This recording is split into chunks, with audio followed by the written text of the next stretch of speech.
Мае думкі пра Summer Game Fest для тых, хто прапусціў.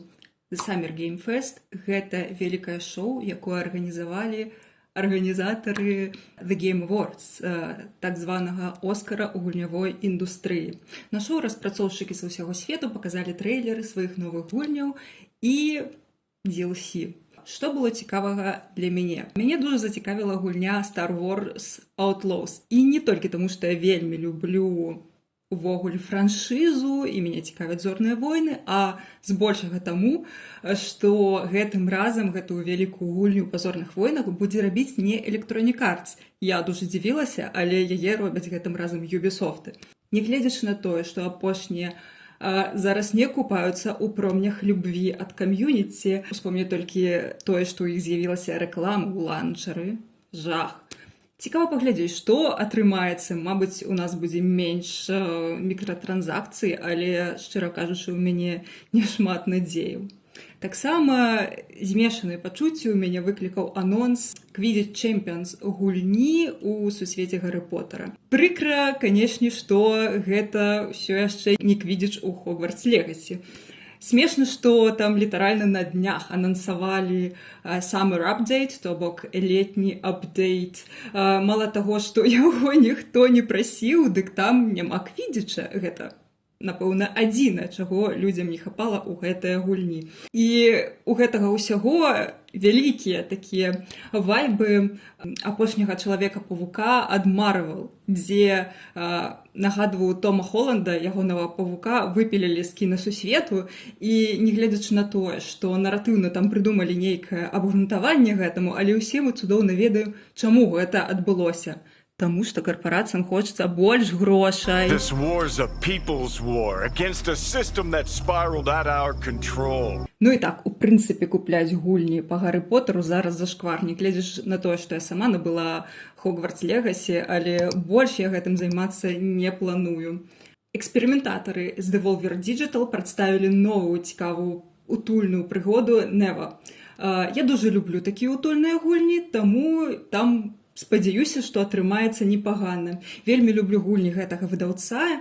Нагадваю, менавіта з-пад іхняга скрыдла выходзіць Cult of the Lamp. Таму веру, што атрымаецца нешта файнае. Дарэчы, наконт Cult of the Lamp.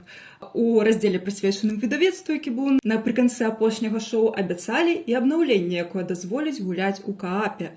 Вельмі цікава, як гэта будзе рэалізавана і як будзе гуляцца. Я абавязкова, дарэчы, пастрымлю. Ужо нават знайшлося боства, якое хоча са мной пастрыміць. Так, Кацін. Яшчэ зачапіў анонс новай цылкі, то бок цывілізацыі. Яна ўжо будзе 7-я па ліку. Я не дуже вялікая фанатка стратэгіі, але ў дзяцінстве гулялася, таму вельмі цікава, што ветэран індустрыі Сід Меер прыдумаў на гэты раз і што там зменіцца пасля 6-й. Я думаю, што фанаты сапраўды ў захапленні. Вось мой хлопец бегаў па кватэры задавалёны, тэарэтызаваў, што там будзе, ці выпяляць сістэму раёнаў. Яшчэ вельмі прышпільна будзе паглядзець тое, якімі атрымаюцца халдая-версы ў сусвеце Вахі. Якіх толькі гульняў зараз няма па Вахі, і насамрэч я вельмі зайздрошчу і захапляюся праваўладальнікамі, якія распараджаюцца актывамі, і пакуль што атрымліваецца, мне здаецца, больш-менш цікава. Яшчэ анансавалі Valorant на кансолях, і нягледзячы на тое, што я не гуляюся ў Valorant, гэты анонс мне падаўся цікавы, нават трошкі зачапіў мяне, таму што мяне непакоіць той факт, што ў гэтыя гульні, а гэта камандны шутер, увогуле гэта кіберспартыўная дысцыпліна, я баюся, што як і Fortnite і Overwatch, там не будзе магчымасці для гульцоў на ПК адключыць кросплей з кансолямі. Вось, у якім разе я не ведаю, як у Overwatch з гэтым зараз, але мне здаецца, што ў Fortnite гэтая праблема дагэтуль ёсць. І чаму вы думаеце, гэта праблема? Вось я, як гулец, я перастала гуляць у Fortnite, менавіта таму, што вельмі несправядлівыя сітуацыі стварае такі кросплей. Усё ж такі у кансольшчыкаў ёсць aim-assist, і з некаторай зброі, там, напрыклад, вельмі моцнай івентаўскай зброі, гэта вельмі дае перавагу кансольшчыкам, якія за ім-асістам проста могуць цябе ваншотнуць, ты нават не зразумееш, што адбылося. Гэта не окей, і я спадзяюся, што ў Валаранце можна будзе адключыць кросплей, але я баюся, што гэта не дужа верагодна, таму што ва ўсякім разе як гэта тлумачаць распрацоўшчыкі даволі часта, што нібыта калі адключыць кросплей на ПК, а на ПК гульцоў больш, то матчмейкінг будзе больш несправядлівы і складаны для кансольшчыкаў і для ўсіх. Але гэта лухта нейкая, дагэтуль жа неяк давалі рады. Увогуле, на Summer Game Fest нас чакае яшчэ цэлая чарга прэзентацый, гэта быў толькі першы дзень. І, шчыра кажучы, ўсё гэта мяне падштурхвае да думак пра тое, як развіталіся ў мінулым годзе з E3 і вялікай выставай, якая была самым галоўным івентам у годзе. Тады, калі яе закрывалі, казалі, што індустрыі ўжо нібыта не патрэбна. Адно вялікае мерапрыемства на ўсіх.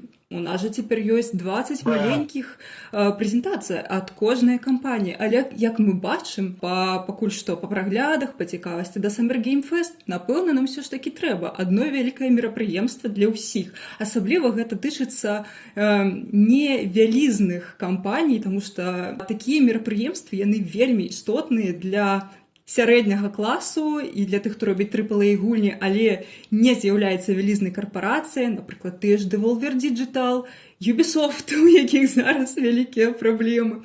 Такія івенты для такіх кампаній сапраўды важныя. І па ходзе, мне здаецца, што калі гэта не заменіць E3, то у нас 100% у бліжэйшыя гады з'явяцца аналаг E3 тым ці іншым фармаце, таму што такія мерапрыемствы, яны важныя і для распрацоўшчыкаў, і для кам'юніці. На такіх мерапрыемствах, у прынцыпе, вельмі важны нетворкінг і непасрэднае ўзаемадзеянне з разнароднай аўдыторыяй. Гэта ўсё ж такі, мне здаецца, трошкі не тое, што дыджитал-формат.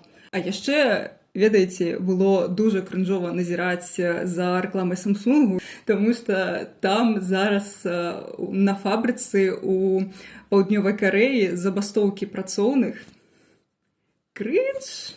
Распавядзіце, як вам такі фармат і ці зацікавіла вас штосьці на Summer Game Fest?